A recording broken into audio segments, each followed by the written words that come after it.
আল্লাহ আমার রব, এই রবি আমার সব।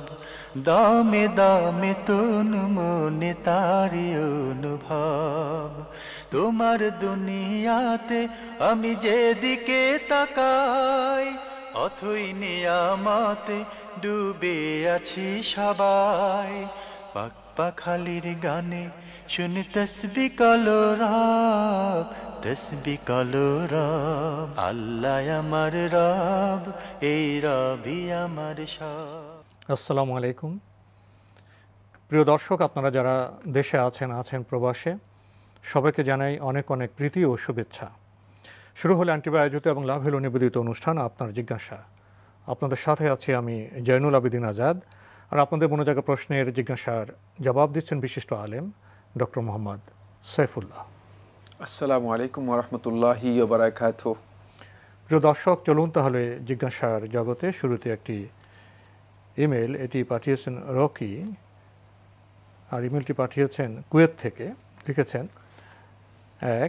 আমি প্রায় স্বপ্ন দেখি নামাজের জন্য দৌড়াই এবং মসজিদের ভেতর যাবার পর হঠাৎ মনে হয় আমার তো অজু নেই, কী করব? আমরা আমাদের এই প্রোগ্রামের মধ্যে স্বপ্নের কোনো তাবির আমরা করি না। প্রথম কথা হচ্ছে সেটা হলো আপনি নিজের কোনো বিচ্যুতি বিষয়ে আপনি অসচেতন আছেন, সেক্ষেত্রে আপনি সচেতন হওয়ার জন্য চেষ্টা করুন। বাকি আমরা আগে থেকেই এ বিষয়ে দুইটি কি কাজ আমরা এই প্রশ্নোত্তর প্রোগ্রামের মধ্যে করি না, সেটা হচ্ছে নামের অর্থ এবং স্বপ্নের তাবির, এই কাজটি আমরা করি না। কিন্তু আপনার এই প্রশ্ন আমরা এতটুকু বলছি যে কোনো ধরনের বিচ্যুতির ব্যাপারে আপনার অসতর্কতা রয়েছে, সেটা সতর্ক হওয়ার জন্য চেষ্টা করুন। আপনি আরও লিখেছেন, একদিন দেখি আমি মক্কায় গেছি জুমার দিন এবং আমার আশা আমি কাবার সামনে সালাত আদায় করব, কিন্তু আজান হয়ে গেছে, আমি অনেক দূরে। তখন আমি দৌড়ে কাছের একটা মসজিদে যাই, যেটা অনেক বড় মসজিদ ছিল। এগুলোর অর্থ কি? এই প্রশ্নের উত্তর আমরা দিতে চাই। স্বপ্নের বিষয়। জি, স্বপ্নের বিষয়। শুরুতে আমরা এ বিষয়ে কিছু কথা বলেছি, সেখান থেকে বার্তা নেওয়ার চেষ্টা করুন প্রিয় দর্শক। আরও একটি ইমেল, যিনি পাঠিয়েছেন নাম প্রকাশে অনিচ্ছুক, লিখেছেন, আমি আমেরিকায় থাকি।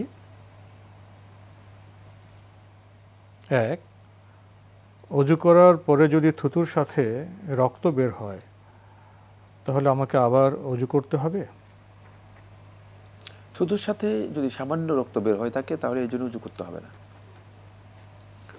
আর স্বাভাবিকভাবেই থুতুর সাথে রক্ত কারো বের হলে খুব কমই হতে পারে, সেটি সামান্য পরিমাণে, এর জন্য ভিন্ন আপনাকে উজু করতে হবে না, এতে উজু নষ্ট হবে না ইনশাআল্লাহ তাআলা। বোন, আপনি আরও লিখেছেন, কোরআন শরীফ কোন কোন সময় তেলাওয়াত করা যায় না? কোরআন কারীম তেলাওয়াত করার বিষয়টি আলেমদের মধ্যে দুটি অবস্থায় আলেমদের মধ্যে ইখতিলাফ হয়েছে। একটি হচ্ছে যদি কেউ হাইজ অবস্থায়, অর্থাৎ পিরিয়ড হচ্ছে, মিন্স হচ্ছে, এই অবস্থায় থাকেন, তাহলে তিনি কোরআন তেলাওয়াত করতে পারবেন কি পারবেন না। আরেকটি হচ্ছে জুনুব, যার উপর গোসল ফরজ হয়েছে, মানে যার উপর শরীয়তের বিধান অনুযায়ী গোসল ফরজ হয়েছে, তাকে জুনুব বলা হয়। তাকে জুনুব অবস্থায় তিনি কোরআন তেলাওয়াত করবেন কি করবেন না। এই দুটি অবস্থায় কোরআন তেলাওয়াতের বিষয়ে আলেমদের মধ্যে দ্বিমত হয়েছে। হাইজ অবস্থায় যদি কেউ এই অবস্থায় থাকেন, তিনি কোরআন তেলাওয়াত এবং স্পর্শ করা দুইটা ভিন্ন মাসআলা। কোরআন স্পর্শ করে তেলাওয়াত করা, আর এটা হচ্ছে কোরআন মুখস্থ তেলাওয়াত করা। অধিকাংশ উলামায়ে কেরামের বক্তব্য হচ্ছে সেটা হলো যে তিনি এই অবস্থায় কোরআন তেলাওয়াত করবেন না এবং স্পর্শ করবেন না। কিন্তু একদল উলামায়ে কেরাম এই বক্তব্য দিয়েছেন যে তিনি কোরআন তেলাওয়াত করতে পারবেন। আর যদি তার এমন অবস্থা হয় যে তিনি কোরআনের হাফেজ অথবা কোরআনের তালিম দিয়ে থাকেন, যেখানে তার কোরআনের তালিমের জন্য প্রয়োজন হতে পারে, সে অবস্থায় তিনি কোরআন স্পর্শ না করে তিনি তেলাওয়াতও করতে পারবেন, শিক্ষাও দিতে পারবেন, মোরাজাও করতে পারবেন। মোরাজা হচ্ছে এটাকে রিভিউ করা, রিপিট মশক করা ইত্যাদি করতে পারবেন। বাকি স্পর্শ করতে পারবেন কিনা, এই মাসআলার মধ্যে দুটি মত রয়েছে। একদল ওলামায়ে কেরাম বলেছেন স্পষ্ট করতে পারবেন, তবে অধিকাংশ ওলামায়ে কেরামের বক্তব্য, যেটি ইবনে কুদামা মাকদিসি রাহমাতুল্লাহ আলাইহি এবং ইবনুল মুনজির রাহিমাহুল্লাহ তাআলা, এরা অনেকেই বলেছেন যে না, এইটাই হচ্ছে ওলামায়ে কেরামের বিশুদ্ধ বক্তব্য যে স্পর্শ করতে পারবে না। কিন্তু আলেমদের মধ্যে একদল ওলামায়ে কেরাম বলেছেন না, স্পর্শ করতে পারবে, এই মর্মে যেহেতু রাসূলুল্লাহ সাল্লাল্লাহু আলাইহি ওয়াসাল্লামের সুস্পষ্ট কোনো নস বা দলিল সহিহ বর্ণনার মাধ্যমে সাব্যস্ত হয়নি। যে রেওয়ায়তটি উল্লেখ করা হয় তাকে কিতাব আমর রাদিয়াল্লাহু তাআলা আনহু, আমর ইবনে হাজমের যে কিতাবটির কথা উল্লেখ করা হয় থাকে, যেটা রাসূলুল্লাহ সাল্লাল্লাহু আলাইহি ওয়াসাল্লাম লিখেছেন এবং প্রমাণিত হয়েছে, এর সনদ এবং মথন, হাদিসের পরম্পরা সূত্র যেটা রয়েছে, সূত্রের মধ্যে বক্তব্য রয়েছে, আবার মাথন হচ্ছে টেক্সট, বক্তব্যের মধ্যেও কী রয়েছে, বক্তব্য রয়েছে লা ইয়ামাসসুহু ইল্লা তাহির, যে পবিত্র ব্যক্তি ছাড়া এটাকে কি করতে পারবে না, স্পর্শ করতে পারবে না। এখানে তাহির বলতে কাকে বোঝানো হয়েছে, এটা নিয়ে বক্তব্য রয়েছে। অধিকাংশ আহলে হাদিস মুহাদ্দিসগণ বলেছেন তাহির বলতে এখানে বোঝানো হয়েছে মূলত মুশরিক যে নয়, কারণ মুশরিককে কোরআনের মধ্যে নাজিস বলা হয়েছে, আর মুমিন ব্যক্তিকে তাহির বলা হয়েছে। তো সেই ক্ষেত্রে এখানেও অনেক বক্তব্য রয়েছে। মোদ্দা কথা যেটা সেটা হলো, যদি কোনো প্রয়োজন দেখা যায় স্পর্শ করতেও না নিষেধ নয়, তবে প্রয়োজন না দেখা দিলে তিনি কোরআনে কারিমের আদবের জন্য, কোনো সন্দেহ নেই যে এটা আদবের মধ্যে পড়বে, কোরআনে কারিমের আদবের জন্য তিনি স্পর্শ করবেন না। এরপরে আসছে জুনুব ব্যক্তি কোরআনে কারিমের তেলাওয়াত করতে পারবে, অধিকাংশ ওলামায়ে কেরামের বক্তব্য। সেক্ষেত্রে শেখ আব্দুল আজিজ আব্দুল্লাহ বিন বাজ রাহমাতুল্লাহ আলাইহি বলেছেন যে তিনি তেলাওয়াত করতে কোনো ধরনের বাধা নেই, তেলাওয়াত করতে পারবেন। কিন্তু কোরআন কারিম স্পর্শ করার মাসালার মধ্যে দুটি বক্তব্য রয়েছে। সেক্ষেত্রেও আমরা বলেছি অধিকাংশ ওলামায়ে কেরামের বক্তব্য হচ্ছে জুনুব ব্যক্তি কোরআনে কারিম স্পর্শ করবে না। যেহেতু আলেমদের এই মাসালার মধ্যে ইখতিলাফ রয়েছে, তাহলে ওয়াল খুরুজু মিনাল খিলাফি আউলা, ইসলামের মৌলিক যে দৃষ্টিভঙ্গি রয়েছে সেই দৃষ্টিভঙ্গি হচ্ছে খেলাফ থেকে বেরিয়ে আসা, এটা হচ্ছে উত্তম কাজ। তাহলে খেলাফ থেকে কীভাবে বেরিয়ে আসবো, এখানে ইখতিলাফ থেকে বেরিয়ে আসবো এভাবে যে যারা বলেছেন যে স্পষ্ট করতে পারবে না, গুনাহগার হবে, তাহলে খেলাফ থেকে বের হওয়া, স্পর্শ না করা, এটা স্পষ্ট করার জন্য যে আপনার বড় ধরনের ক্ষতি হয়ে যাবে, অনেক কিছু হয়ে যাবে, ব্যাপারটা এমন নয়। তাহলে খেলাফ থেকে বেরিয়ে আসার জন্য আপনি স্পষ্ট না করলেই আপনি এই ইখতিলাফ থেকে নিজেকে বাঁচাতে পারবেন। আমরা খুবই গুরুত্বপূর্ণ বিষয়ে অবগত হলাম প্রিয় দর্শক। সবশেষে লিখেছেন, হাজব্যান্ডের যৌন রোগের কারণে যদি ওয়াইফের সাথে শারীরিক সম্পর্ক না থাকে তবে কি বিয়ে ভেঙে যাবে? বিয়ে ভেঙে যাবে তালাকের মাধ্যমে। বিয়ে ভেঙে যাওয়ার পদ্ধতি ইসলামী শরীয়তের মধ্যে রয়েছে। বিয়ে ভেঙে যাওয়ার পদ্ধতি হচ্ছে তালাকের মাধ্যমে। সেটা তালাক দুই ধরনের হতে পারে। একটা হচ্ছে স্ত্রীর পক্ষ থেকে খোলা এর মাধ্যমে, অথবা স্বামীর পক্ষ থেকে সরাসরি তালাক, ডিভোর্স এর শব্দের মাধ্যমে। এছাড়া বিয়ে ভাঙার কোনো পদ্ধতি নেই। এক্ষেত্রে যদি আপনি বা স্ত্রী যদি খোলা করে তিনি স্বামীর কাছ থেকে নিজেকে প্রত্যাহার করে নেন অথবা ডিভোর্স নিয়ে নেন, সেটা তার জন্য জায়েজ রয়েছে। আবার স্বামী যদি দেখেন যে তার এই অবস্থা, সেক্ষেত্রে যেহেতু তিনি স্ত্রীর হক আদায় করতে পারছেন না, সেক্ষেত্রে তার উপরও বিধান হচ্ছে যেটা সেটা হলো স্ত্রীকে এখতিয়ার দেয়া যে এই অবস্থায় তিনি কি এই দাম্পত্য জীবনে কন্টিনিউ করবেন কি না, নাকি তিনি বিদায় নিয়ে চলে যাবেন বা ডিভোর্স নিয়ে চলে যাবেন। সেক্ষেত্রে যদি তিনি ডিভোর্স নিয়ে চলে যান, তাহলে স্বামীর জন্য তখন ডিভোর্স দিয়ে দেওয়াটাই উত্তম, যেহেতু তিনি সত্যিকার এখানে যে হক রয়েছে, দাম্পত্য জীবনের একটি মৌলিক হক হচ্ছে সেটা হচ্ছে যৌন পরস্পর যে সম্পর্ক রয়েছে সেই সম্পর্ক, সেক্ষেত্রে যদি তিনি ব্যর্থ হয়ে থাকেন, তাহলে এটা তিনি বিদায় করে দিতে পারেন ডিভোর্সের মাধ্যমে। কিন্তু যদি কোনো দম্পতি স্বামী এবং স্ত্রী পরস্পর সমঝোতার মাধ্যমে মনে করেন যে না আমরা অসুস্থতার কারণে এই সমস্যার মুখোমুখি হয়েছি, এর জন্য আমরা সবর করব, কোনো সন্দেহ নেই, এর জন্য তিনি অবশ্যই আল্লাহ রাব্বুল আলামিনের কাছে মহাপুরস্কার পাবেন, আজর পাবেন। আমরা খুবই গুরুত্বপূর্ণ বিষয়ে অবগত হলাম প্রিয় দর্শক। আমাদের হাতে একটি দীর্ঘ চিঠি পাঠানো হয়েছে British international school, Shanir Akhra, Dhaka থেকে। আগে চিঠি আরও বেশ কিছু প্রশ্ন আপনার রয়ে গেছে। আপনি লিখেছেন, সেহরির শেষ সময়ের পর থেকে ফজরের ওয়াক্তের পূর্ব পর্যন্ত রাসূল সাল্লাল্লাহু আলাইহি ওয়াসাল্লাম প্রায় 50 আয়াত তেলাওয়াত করেছিলেন এবং এই সময় ছিল 10 মিনিট। তাই সেহরির শেষ সময় থেকে ফজরের ওয়াক্ত হতে 10 মিনিট সতর্কতা অবলম্বন করা হয়। এ কথা কি ঠিক? কোন আয়াতের কথা বলছেন? 50 আয়াত, কোন 50 আয়াতকে বলছেন যেটা 10 মিনিটের মধ্যে তেলাওয়াত করবে? আমার মনে হচ্ছে এই বক্তব্য থেকে স্পষ্ট বোঝা যাচ্ছে যে বক্তব্যটি শুদ্ধ নয়। এই মর্মে রাসূলুল্লাহ সাল্লাল্লাহু আলাইহি ওয়াসাল্লাম কোনো সহিহ হাদিস সাব্যস্ত হয়নি। তাই যদি কেউ মনে করে থাকেন যে ইমসাকের জন্য মানে সতর্কতার প্রয়োজন রয়েছে, সতর্কতা সাহাবায়ে কেরাম আদৌ গ্রহণ করেছেন কিনা সেটা দেখতে হবে। আমরা দেখি সাহাবায়ে কেরামের আমল থেকে এটি প্রমাণিত হয়নি। রাসূলুল্লাহ সাল্লাল্লাহু আলাইহি ওয়াসাল্লাম স্পষ্ট করে বলে দিয়েছেন যে খুলু ওয়াশরাবু, তোমরা খাও এবং পান করো, হাত্তা ইউআদ্দিনা ইবনু উম্মি মাকতুম, আব্দুল্লাহ ইবনে উম্মি মাকতুম আজান দেয়া পর্যন্ত তোমরা পানাহার করো। ঠিক সতর্কতাটা কোথায়? এখানে সতর্কতার বিষয় আসেনি, আজানের আগ পর্যন্ত জায়েজ রয়েছে। ফলে আল্লাহ রাব্বুল আলামিন কোরআনের মধ্যে বলেছেন। তো কোরআনের চেয়ে আর কোনো দলিল আছে নাকি? মানে সতর্কতা আপনি কোত্থেকে আবিষ্কার করবেন? কোরআন বলছে কুলু ওয়াশরাবু হাত্তা ইয়াতাবায়্যানা লাকুমুল খাইতুল আবয়াদু মিনাল খাইতিল আসওয়াদি মিনাল ফাজর, যে ইয়াতাবায়্যানা লাকুম, সুস্পষ্ট রূপে, শুধু হাত্তা ইয়াবিনা নয়, যারা আরবি ভাষা বুঝেন তাদের কাছে এটা স্পষ্ট হবে। ইয়াতাবায়্যানা মানে সুস্পষ্টভাবে, যতক্ষণ পর্যন্ত তোমাদের কাছে প্রমাণিত না হয় যে ফজর সাদেক, মানে যেটাকে সুবহে সাদেক বলা হয়, সুবহে সাদেক উদিত হওয়া পর্যন্ত তোমরা খাও। এখানে আল্লাহ রাব্বুল আলামিন সতর্কতার জন্য 10 মিনিট কোথায় উল্লেখ করেছেন? সুতরাং আল্লাহর বিধানের উপর নিজে বিধান দেয়া এ কাজটি কোনোভাবেই সঙ্গত নয়, উচিত নয়।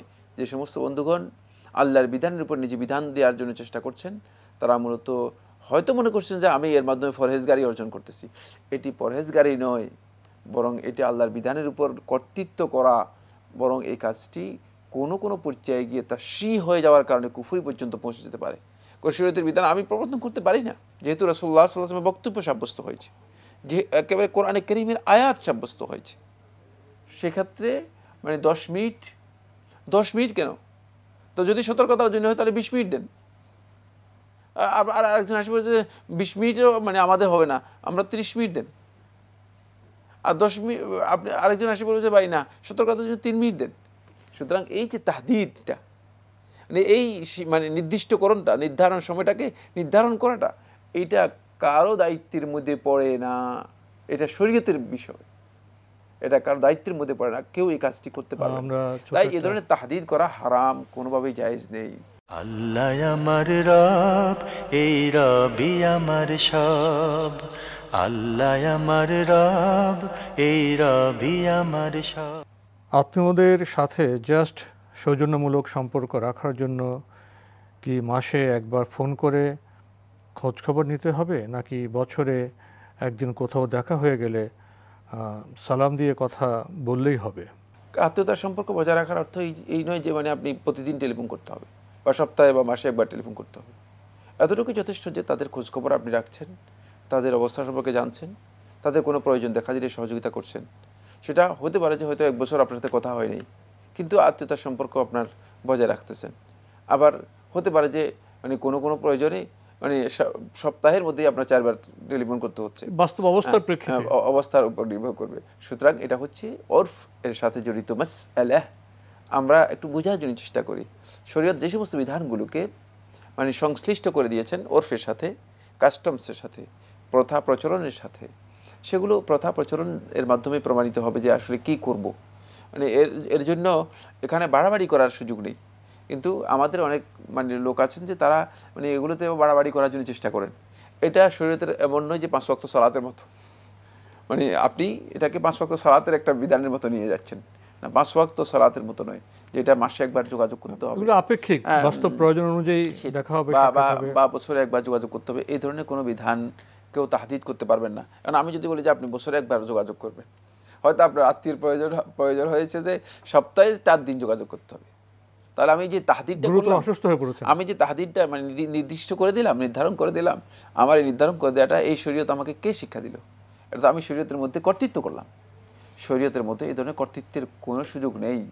সুতরাং এগুলো নির্ধারণী বিষয় নয়, এগুলো যেই সমস্ত মাসআলা উরফের সাথে সংশ্লিষ্ট, সম্পৃক্ত, রিলেটেড, সেগুলো উরফ নির্ধারণ করবে, মানে কিভাবে আপনি যোগাযোগ করবেন তা, এবং যখন আত্মীয়তার মানে আত্মীয়দের প্রয়োজন হবে তখন তারা আপনাকেই বলবে, আপনিও তাদেরকে বলবেন, তাদের কাছে সহযোগিতা চাইবেন। এটা হচ্ছে বিধান। লিখেছেন, নারী ও পুরুষের ক্ষেত্রে একটু স্পেসিফিকভাবে ক্লিয়ার করে দেবেন কারা আত্মীয় আর কাদের সাথে সম্পর্ক রক্ষা করে চলতে হবে সৌজন্যমূলক? মানে যাদের সাথে আপনার সরাসরি আত্মীয়তার সম্পর্ক রয়েছে, আল উসুল পিতার দিক থেকে, আল উসুল মাতার দিক থেকে, যে রক্ত সম্পর্ক, হ্যাঁ, যারা রক্তের সম্পর্ক রয়েছে, পিতার দিক থেকে মানে পিতা, পিতার পিতা, মানে এর উপরে যারা আছে, তারপরে মাতার দিক থেকে মা, মায়ের মা এবং এদের সাথে সম্পৃক্ত যারা রয়েছে, এরা সবাই মূলত আত্মীয়। এরপরে সন্তান, মানে এরা হচ্ছে ফুরু সন্তান, মানে সন্তানের সাথে যারা রয়েছে তারা, এদের সাথে যুক্ত হবে হাওয়াসি। হাওয়াসি হচ্ছে যারা পিতার মাধ্যমে আপনার সাথে সম্পৃক্ত হয়েছে, তারা হলো আপনার মানে ভাইয়ের মানে ছেলে, তারপরে চাচা, চাচার ছেলে, জেঠা, এরা এসব এবং খালা মায়ের দিক থেকে সম্পৃক্ত হবে। তো এরা হচ্ছে আত্মীয় এই ইসলামের মধ্যে। আর এটা কখনো কখনো ওরফের মাধ্যমে এটাকে ওয়াইড করা যেতে পারে। ওরফ কখনো কখনো কখনো এটাকে ওয়াইড করে ব্যাপক হয়ে যায়, হ্যাঁ, ব্যাপকতা আসে, সেটা ওরফের উপর নির্ভর করে। তবে কোনো সন্দেহ নেই, যাদের সাথে সরাসরি রক্তের সম্পর্ক রয়েছে তারা সবাই আত্মীয়দের মধ্যে ইনক্লুডেড হবে। আল্লাহ তাআলা চাইলে সবাইকে রহমত করে হেদায়েত দান করে জান্নাত দিতে পারেন, তাহলে কিছু মানুষ জাহান্নামে যায় কেন? এমন কথা যারা বলেন তাদের সম্পর্কে কি বলবেন? আল্লাহ রাব্বুল আলামিন মানুষদেরকে সৃষ্টি করেছেন, তাদেরকে এই দুনিয়াতে একটা সময় দিয়েছেন পরীক্ষার জন্য। তো পরীক্ষার জন্য যেহেতু সময় দিয়েছেন, সেখানে আল্লাহ রাব্বুল আলামিন কী কারণে মানে পরীক্ষার মধ্যে তাদেরকে দিয়ে আল্লাহ রাব্বুল আলামিন তাদেরকে আবার রহম করে তাদেরকে মানে আল্লাহ রাব্বুল আলামিন পরীক্ষা তাদের পাস করতে হবে না, পরীক্ষা থেকে তাদেরকে মানে আল্লাহ রাব্বুল আলামিন তাদের পরীক্ষা দিয়ে দিবেন, তাহলে তো তাদের এই পরীক্ষার প্রয়োজনই ছিল না। এজন্য তাদের এই পরীক্ষার মানে এই পরীক্ষায় তাদেরকে উত্তীর্ণ হয় কি না সেটা আল্লাহ সুবহানাহু ওয়া তাআলা দেখবেন, আল্লাহ রাব্বুল আলামিন দেখবেন। আপনি আল্লাহ রাব্বুল আলামিনের বান্দা এটি প্রমাণ করতে না পারলে আপনি অবশ্যই শাস্তি পাবেন, অবশ্যই শাস্তি পাবেন। আবার আপনি পরীক্ষায় উত্তীর্ণ না হলে অবশ্যই শাস্তি পাবেন। আর সেই শাস্তি বিধান আল্লাহ সুবহানাহু ওয়া তাআলা মানে করে দিয়েছেন এবং ঘোষণা করে দিয়েছেন, জানিয়ে দিয়েছেন তো, এবং প্রশ্ন পর্যন্ত ফাঁস করে দিয়েছেন। এরপরেও যে ব্যক্তি আবার এই ধরনের বক্র প্রশ্ন করবে যে আল্লাহ তাআলা আর কি চাচ্ছেন আল্লাহ রাব্বুল আলামিনের কাছে, আল্লাহ সুবহানাহু ওয়া তাআলার কাছে আর যদি কিছু চান তাহলে এটা আপনার সীমালঙ্ঘন, অবশ্যই আপনি শাস্তিযোগ্য সীমালঙ্ঘনের মধ্যে রয়েছেন। কারণ আল্লাহ রাব্বুল আলামিন আর কি করবেন? রহমত তো সবটাই করেছেন, যা দিয়েছেন, যা নিয়ামত আল্লাহ রাব্বুল আলামিন দিয়েছেন সবটাই তো আল্লাহ রাব্বুল আলামিনের পক্ষ থেকে আল্লাহ তাআলা দিয়েছেন। সেই নিয়ামতগুলো নবী দিয়েছেন, গ্রন্থ দিয়েছেন, হেদায়েত দিয়েছেন, সেই নিয়ামতগুলো যদি আপনি বিবেচনা করেন এবং আপনি অন্ততপক্ষে এই পরীক্ষায়টুকু মানে বান্দেগীর যে পরীক্ষা রয়েছে এই পরীক্ষায় যদি আপনি নিজেকে উত্তীর্ণ করতে না পারেন তাহলে আপনি আর মানে কি করলেন? কিছু তো করলেন না। আল্লাহ তাআলার অনুগ্রহকে আপনি উপেক্ষা করলেন। সুতরাং যারা ধৃষ্টতা পোষণ করবে, যারা অবাধ্য হবে, তাদের জন্য শাস্তি, এতে কোনো সন্দেহ নেই। শাস্তি কিন্তু মানে আল্লাহ রাব্বুল আলামিন ধৃষ্টতার কারণে দিচ্ছেন, অবাধ্যতার কারণে দিচ্ছেন। সুতরাং এই অবাধ্যতা, ধৃষ্টতা যারা করবে, বন্দেগী থেকে যারা নিজেদেরকে দূরে সরিয়ে নিয়ে যাবে, তারা তো আল্লাহ তাআলা পরীক্ষায় উত্তীর্ণ হতে পারেন। লিয়াবলুয়াকুম আইয়ুকুম আহসানু আমালা, তোমাদের মধ্যে কে উত্তম আমল করে। যদি উত্তম আমলে তিনি করতে না পারেন, সেই মানে যদি উত্তীর্ণ হতে না পারেন, তাহলে অবশ্যই তিনি এর জন্য আল্লাহ তাআলার কাছে শাস্তি পাবেন। মানে সব ক্ষেত্রে যদি তিনি বলেন যে না আল্লাহ তাআলা আমার কাজটা করে দিক, তাহলে আপনি এই পৃথিবীর মধ্যে খাওয়া দাওয়া বন্ধ করে দেন, বলেন যে আল্লাহ তাআলা আমার খাবারটা খেয়ে নিক, আপনি তো সেটা তো করবেন না। দেখা গেল যে যেগুলো আপনার জীবনের জন্য প্রয়োজন সেগুলো তো অবশ্যই আল্লাহর কাছ থেকে আপনি নিচ্ছেন। সুতরাং আপনার আখিরাতের জন্য যেটা প্রয়োজন সেটা কেন আপনি মানে প্রস্তুত করছেন না? সেটা প্রস্তুত করার জন্য চেষ্টা করুন। আমাদের হাতে আরও একটি ইমেইল, যিনি পাঠিয়েছেন নাম প্রকাশে অনিচ্ছুক, লিখেছেন, আমি বেশ কয়েক বছর আগে একটি দোকানের মালিকের অনুপস্থিতিতে কেক ও বিস্কুট চুরি করে খেয়েছিলাম, তবে এখন আমার অনুশোচনা হয়। এক্ষেত্রে নিজের সম্মানের খাতিরে দোকানদারের নিকট ক্ষমা চাওয়া কিংবা টাকা পরিশোধ করা সম্ভব হয়নি। এ টাকা কি মসজিদে অথবা গরিব মিসকিনদের দিলে বান্দার হক আদায় হয়ে যাবে, নয়তো কি করণীয়? ধন্যবাদ, প্রশ্ন করেছেন। এই টাকাটা আপনি গরিব মিসকিনদেরকে দিয়ে দিন এবং আল্লাহ রাব্বুল আলামিনের কাছে ক্ষমা প্রার্থনা করুন যে আল্লাহ, মানে এই ভাইয়ের হক আমি নষ্ট করে দিয়েছি, আমি জাহিল ছিলাম, আমার মূর্খতার কারণে, আমার বিষয় সম্পর্কে সুস্পষ্ট ধারণা না থাকার কারণে এই কাজটি করেছি, আমাকে ক্ষমা করে দিন এবং তার পক্ষ থেকে এই দানটি আল্লাহ তাআলা আপনি কবুল করুন। আপনি ফকির মিসকিনদের মধ্যে দান করে দিন, সেটা আপনার জন্য জায়েজ রয়েছে, এবং আল্লাহ তাআলার কাছে ক্ষমা প্রার্থনা করুন। তো আজকে আমাদের এখানেই শেষ করতে হচ্ছে। আপনাকে অনেক ধন্যবাদ। আপনাকে অনেক ধন্যবাদ। প্রিয় দর্শক, আমরা এতক্ষণ দেখছিলাম এনটিভি আয়োজিত এবং লাভ হলো নিবেদিত অনুষ্ঠান আপনার জিজ্ঞাসা। আমাদের অনুষ্ঠান আপনারা এনটিভি অনলাইনে দেখতে পারবেন, ভিজিট করুন www.ntvbd.com। এছাড়া ইউটিউবে এবং আমাদের ভেরিফাইড ফেসবুক পেজে অনুষ্ঠান দেখতে পারবেন। সবশেষে এসে আমরা যে প্রশ্নটি পেলাম, আমাদের সমাজে এরকম হয়ে যায়, শয়তানের ওয়াসওয়াসায় পড়ে আমরা অনেক ভুল করি, কখনো চুরি করি, আবার একসময় অনুশোচনা হয়, তখন পথ খুঁজে পাই না। আল্লাহ পথ আমাদের জন্য সহজ করেছেন। আমরা জানলাম যে দরিদ্রকে সেই অর্থ, সে বিষয় দিয়ে আল্লাহর কাছে আমাদের ক্ষমা চাইতে হবে এবং আমাদের আত্মসমালোচনায় সমৃদ্ধ হয়ে এই জাতীয় ভুল কাজ থেকে দূরে থাকার চেষ্টা করতে হবে। চিঠি লিখুন, প্রশ্ন পাঠান আমাদের ঠিকানায়। পরিচালক আপনার জিজ্ঞাসা, এনটিভি, বিএসসি ভবন, 7ম তলা, 102 কাজী নজরুল ইসলাম এভিনিউ, কারওয়ান বাজার, ঢাকা 1215। আপনারা ইমেল করতে পারেন। আমাদের ইমেল অ্যাড্রেস আপনার জিজ্ঞাসা @ntvbd.com। প্রিয় দর্শক, মহান আল্লাহ আমাদের সবাইকে নিরাপদে রাখুন শান্তিতে। আসসালামু আলাইকুম। আল্লাহ আমার রব, এই রবি আমার সব, দামে দামে তুন মনে তারি অনুভব। আল্লাহ আমার রব, এই রবি আমার সব।